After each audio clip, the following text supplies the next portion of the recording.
Em tentar compartilhar aquilo que Deus colocou no nosso coração.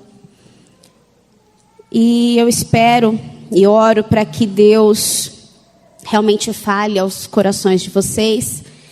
É uma mensagem simples, mas que Deus falou muito comigo. E que aquilo que eu senti ao preparar essa palavra, que vocês possam sentir também, em nome de Jesus.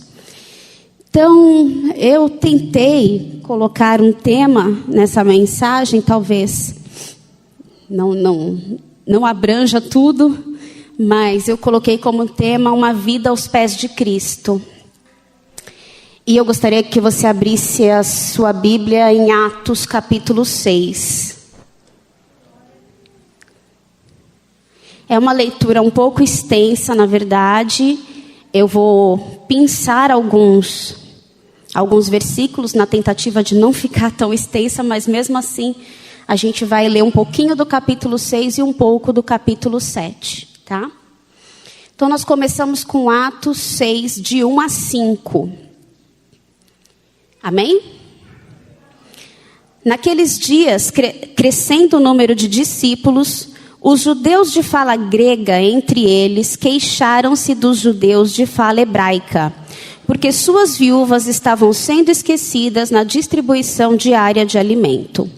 Por isso os 12 reuniram todos os discípulos e disseram: não é certo negligenciarmos o ministério da palavra de Deus a fim de servir às mesas.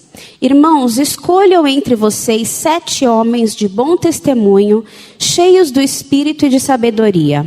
Passaremos a eles essa tarefa e nos dedicaremos à oração e ao ministério da palavra. Tal proposta agradou a todos. Então escolheram Estevão, homem cheio de fé e do Espírito Santo, além de Filipe, Prócoro, Nicanor, Timon, Pármenas e Nicolau, um convertido ao judaísmo proveniente de Antioquia. Agora de 8 a 10. Estevão, homem cheio da graça e do poder de Deus, realizava grandes maravilhas e sinais entre o povo. Contudo, levantou-se oposição dos membros da chamada Sinagoga dos Libertos, dos judeus de Cirene e de Alexandria, bem como das províncias da Cilícia e da Ásia. Esses homens começaram a discutir com Estevão, mas não podiam resistir à sabedoria e ao espírito com que ele falava. Versículo 15. Olhando para ele, todos os que estavam sentados no sinédrio viram que o seu rosto parecia o rosto de um anjo. Capítulo 7 segue uma defesa de Estevão, que é muito bonita e muito longa. Nós não vamos ler agora, mas procurem ler em casa, porque realmente vale muito a pena. E o versículo 54 a 60. Ouvindo isso, toda a defesa, que Estevão apresentou, ficaram furiosos e rangeram os dentes contra ele. Mas Estevão, cheio do Espírito Santo, levantou os olhos para o céu e viu a glória de Deus e Jesus em pé à direita de Deus e disse: vejo os céus abertos e o Filho do Homem em pé à direita de Deus. Mas eles taparam os ouvidos e, dando fortes gritos, lançaram-se todos juntos contra ele. Arrastaram-no para fora da cidade e começaram a apedrejá-lo. As testemunhas deixaram seus mantos aos pés de um jovem chamado Saulo. Enquanto apedrejavam, Estevão orava: Senhor Jesus, recebe o meu espírito. Então caiu de joelhos e bradou: Senhor, não os consideres culpados desse pecado. E tendo dito isso, adormeceu.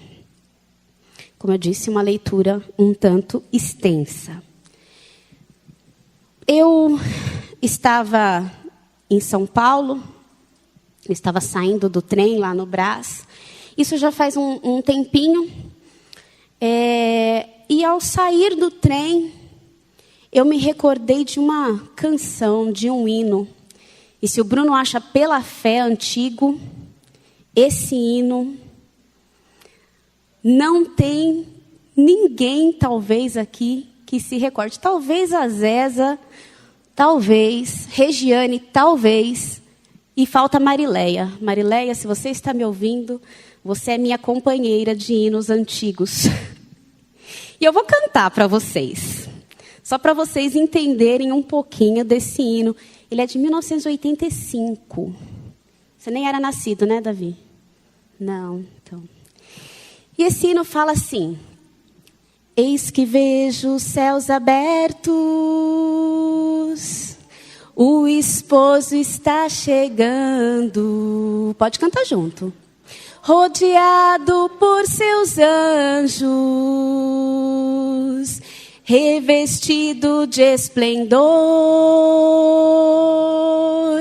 Nunca vi tanta beleza. Ele vem ao meu encontro. Minhas vestes estão brancas e o azeite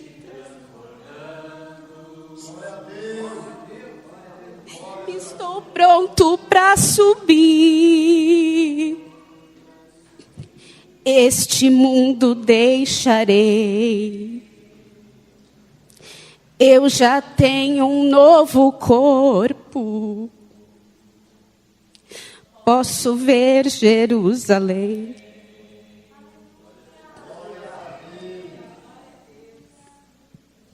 Eu não consegui conter nem aqui as lágrimas. E é um defeito meu, né? Vocês sabem. Eu falo e choro. Choro e falo. E eu saindo do trem no Brás, essa canção veio assim, sabe? Como que vem uma canção que eu não canto, sei lá, há mais de 15 anos? Ela veio do nada na minha cabeça. E eu comecei a refletir nessas palavras, né? Minhas vestes estão brancas e o azeite transbordando. Estou pronto para subir. E eu, naquele trajeto, indo pegar o metrô, eu falei, eu ainda vou escrever sobre isso. Eu ainda vou escrever sobre isso, porque eu tive a plena convicção de que era Deus me tocando, falando comigo naquele momento. E eu comecei a refletir o quanto que nós hoje estamos preocupados com o porvir. O quanto você para pensar no céu? O quanto você para pensar em como está a sua vida e como que está a sua preparação para subir. Eu cresci na igreja, graças a Deus, fui criada na igreja. E a impressão que eu tenho é que era uma época em que se falava muito mais em volta de Cristo, em subir, em estar preparado, em estar cheio do Espírito Santo de Deus. E o que eu quero trazer para a sua vida hoje é uma reflexão sobre como está a sua vida, tendo em vista o porvir. A gente ainda tem como objetivo o porvir? A gente ainda almeja o céu? A gente quer subir ao encontro de Jesus? Então, eu convido você a pensar comigo um pouquinho, a refletirmos sobre como estão as nossas vidas. Como eu disse, eu cresci na igreja. E a gente fazia ensaio das crianças no mesmo horário que o grupo de louvor hoje ensaia, 16h. Um período, meu pai me levava, e quando eu tinha uns 9 anos, eu já comecei a ir sozinha. Pegava o ônibus e ia sozinha. E mesmo pequena, eu me recordo vividamente que nós terminávamos o ensaio, isso com 6, 7 anos de idade. E nós tínhamos um cultinho, porque lá não era praxe, como ainda hoje não é, de ter o culto infantil separado durante o culto dos adultos. Nós assistíamos o culto com as nossas mães, né? Deus abençoou muito a vida delas e das tias que cuidavam da gente. Mas nós tínhamos esse cultinho. Levavam a gente para aquela galeria, 2x2 assim, que mal cabia a gente.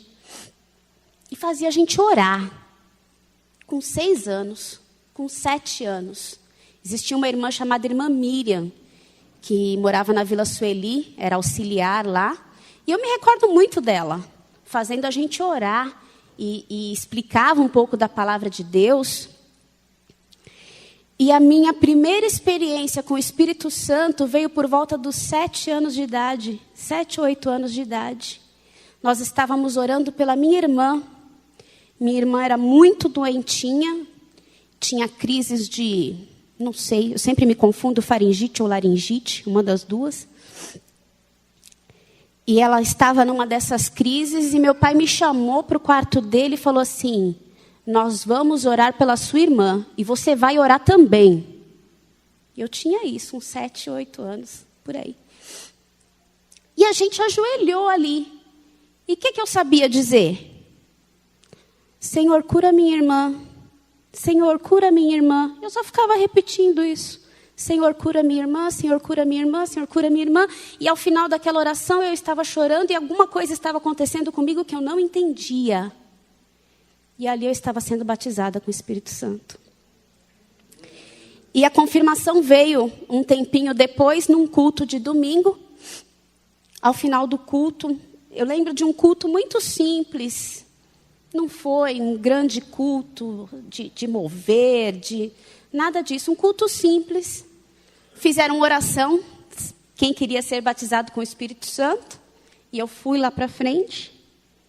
E o Senhor confirmou ali o meu batismo. Porque aí tinha passado um tempinho e eu já entendia um pouquinho mais. Porque nós éramos incentivados, desde pequenos, a buscar o Espírito Santo. E hoje, ainda mais depois de mãe, eu comecei a pensar muito nisso, né? Na educação das minhas filhas, na educação cristã das minhas filhas, dentro dos princípios, dos preceitos bíblicos. E eu pensando naquilo que aconteceu comigo, que eu quero que aconteça com elas. Eu quero que elas busquem o Espírito Santo de Deus, que elas tenham vidas desde pequenininhas, que elas façam a diferença, né? Então, eu peguei esse texto, inclusive, porque tem relação com o hino, né? A primeira linha do hino, e eu vi um pouco da história de Estevão. Só queria deixar comentado que as fontes de pesquisa, né, que eu utilizei foram o comentário Beacon e o comentário Esperança, que eu li para tentar me ajudar um pouquinho com a contextualização, né? Então, o que acontecia? Foram reclamar para os discípulos que as viúvas estavam sendo negligenciadas na distribuição do alimento. Então, o comentário, ele explica que, lá no começo de Atos, inclusive, fala que eles tinham tudo em comum. Então, eles partilhavam entre si, né? E foram reclamar, então, que as viúvas não estavam recebendo, né, a atenção.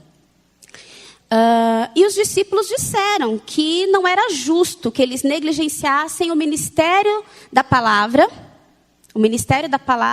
e fossem atender às mesas. Esse atender às mesas não é necessariamente servir comida.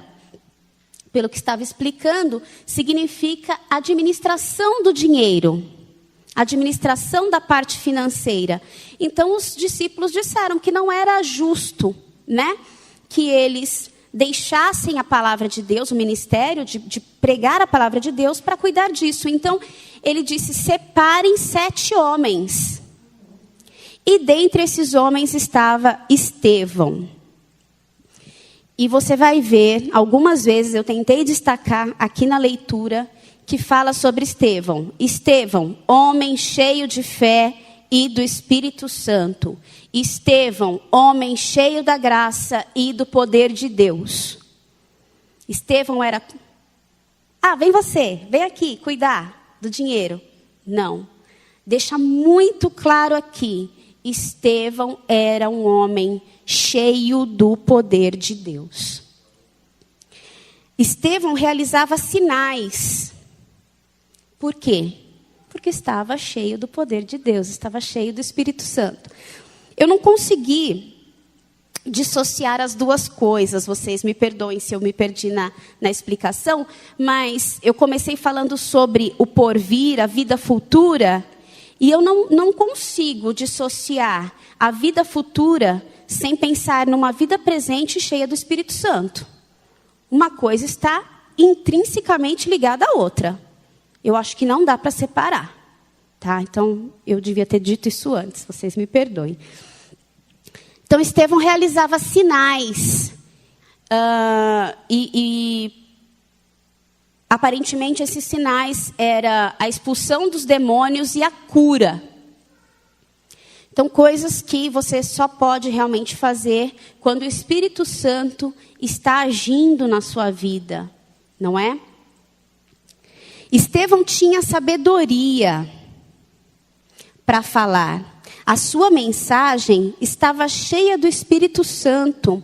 E por isso, as pessoas que o acusaram não conseguiam competir com ele, não conseguiam contender com ele, porque o Espírito Santo dava a ele sabedoria e assim ele falava. Então, o que aconteceu? Buscaram falsas testemunhas. Colocaram pessoas para falar que Estevão estava dizendo coisas contra Moisés, contra os antepassados, né? E isso enfureceu as pessoas, enfureceu os judeus. E aí, levaram para o Sinédrio, não é?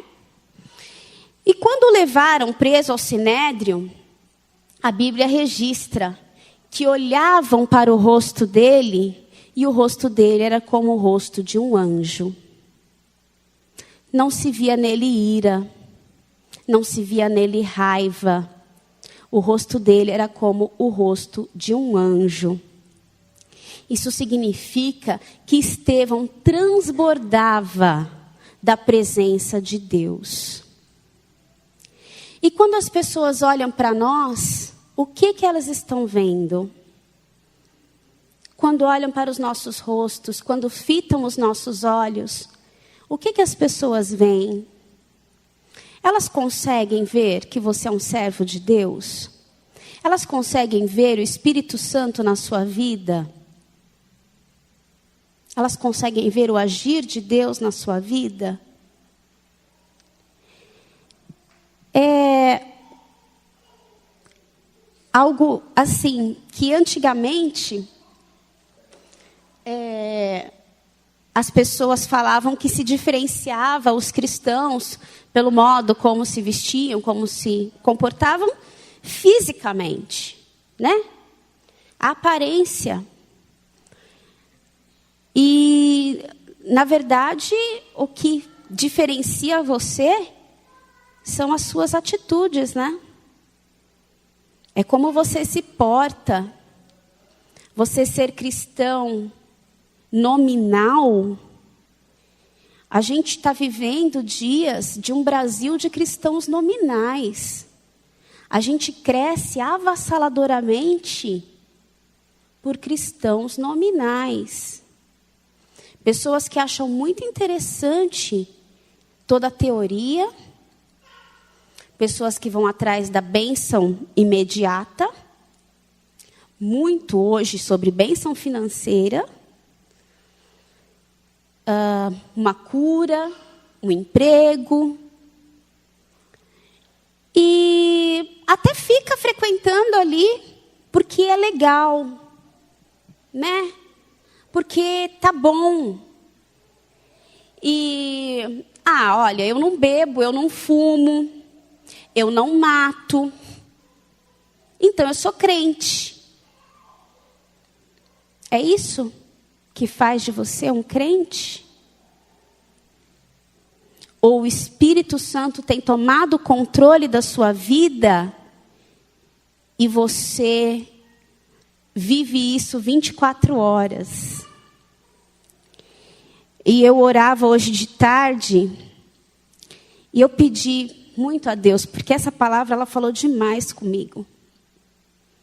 Que eu preciso ser crente 24 horas. Eu pensando na minha própria vida, né? Eu muito pouco venho às quartas-feiras, até por causa das minhas meninas. Quando o tempo tá bom, eu venho. Quando a Helena não dorme cedo, eu venho. Mas nem sempre dá para conciliar. Aí eu parei para pensar, mas por que eu sinto falta do culto das quartas-feiras? Eu sinto falta de estar lá, de ver os meus irmãos, de cantar um hino,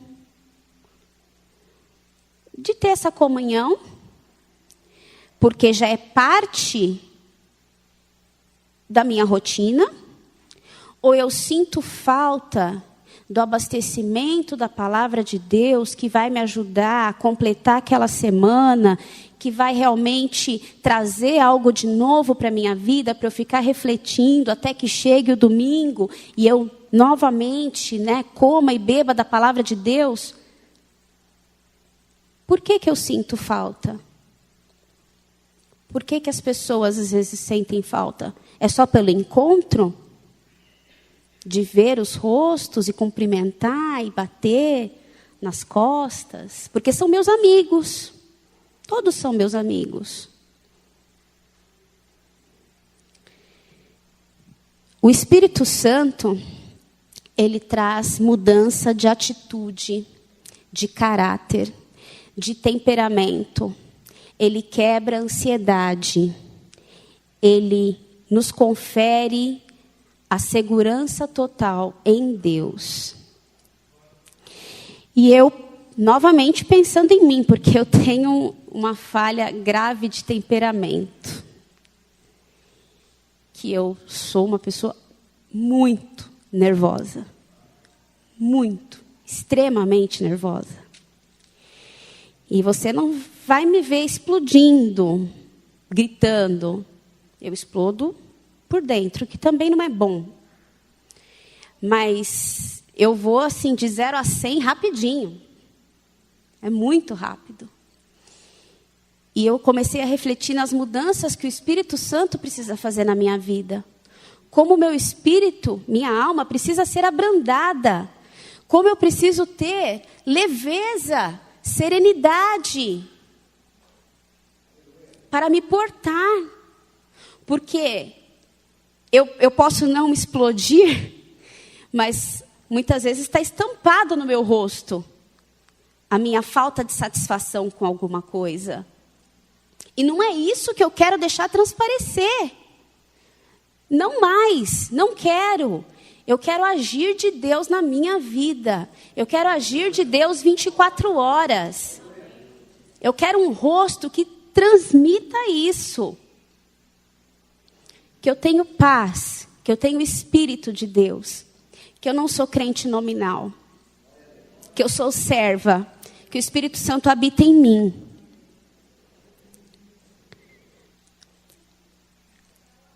Além disso, eu sou ansiosa, que é mal de 99,5%.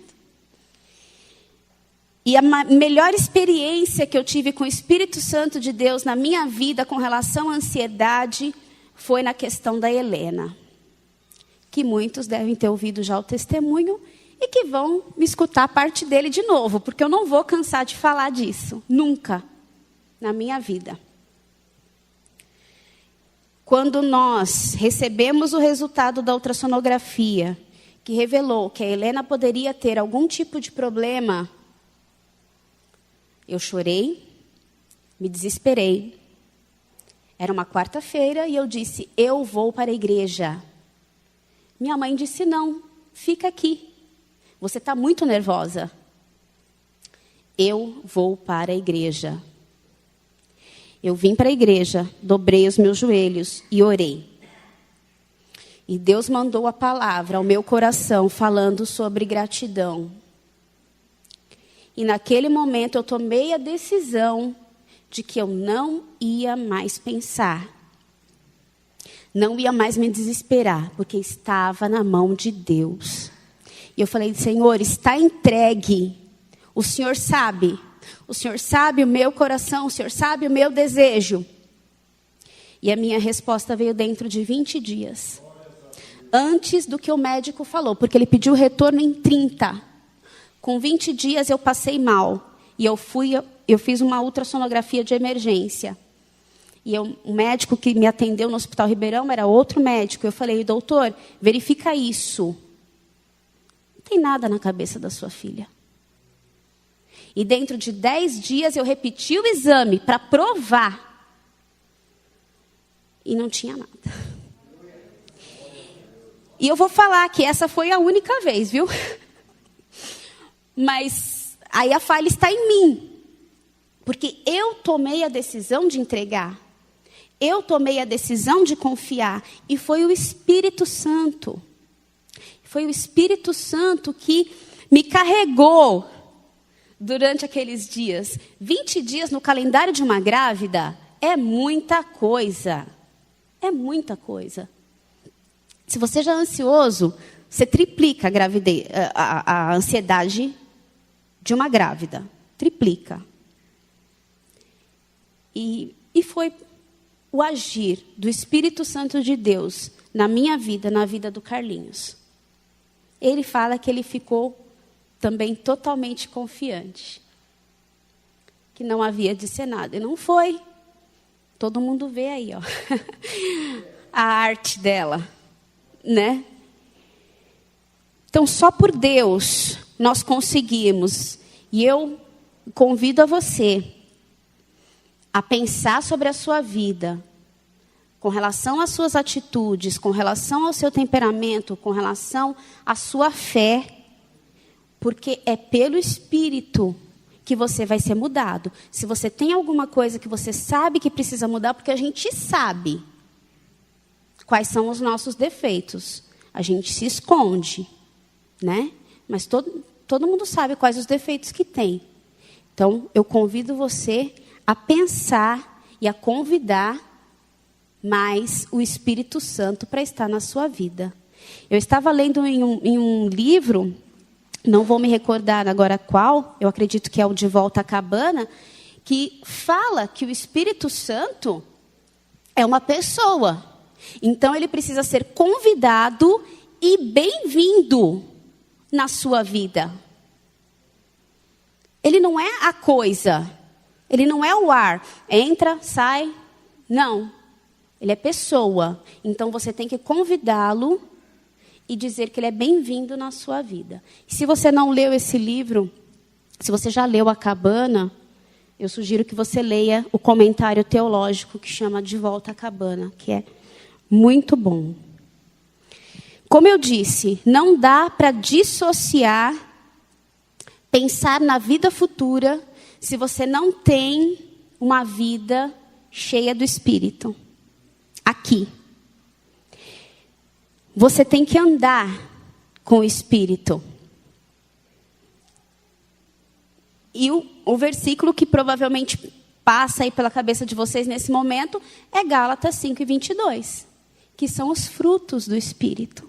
Se o Espírito habita em você, você tem os frutos.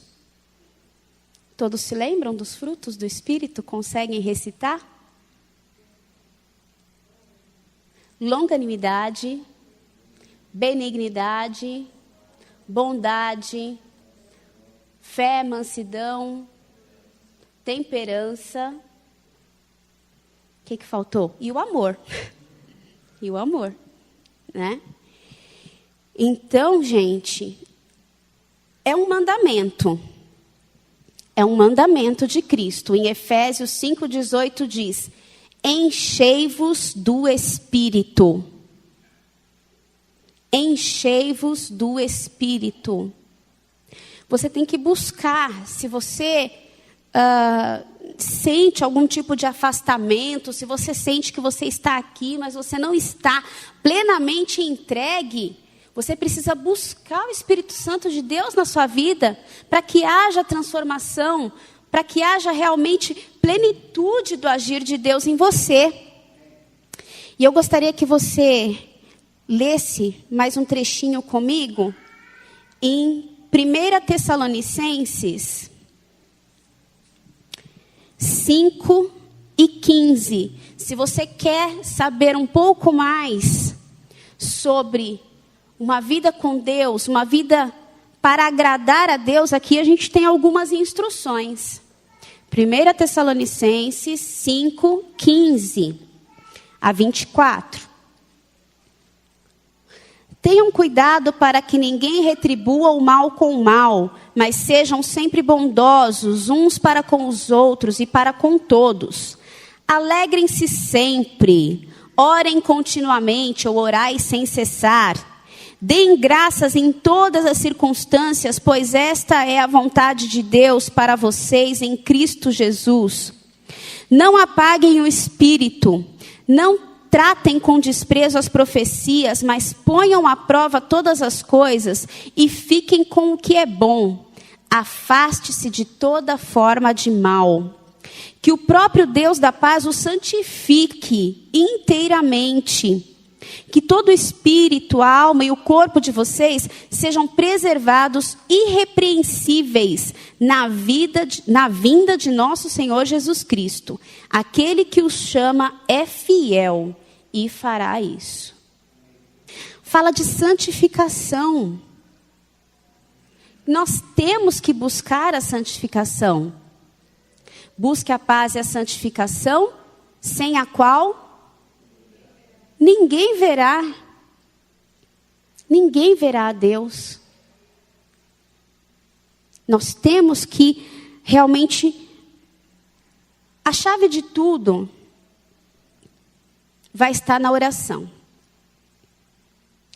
Se você ora continuamente, você vai estar buscando o Espírito Santo de Deus, você vai estar buscando o trabalhar de Deus na sua vida e virão aí os frutos. Não tem como fugir.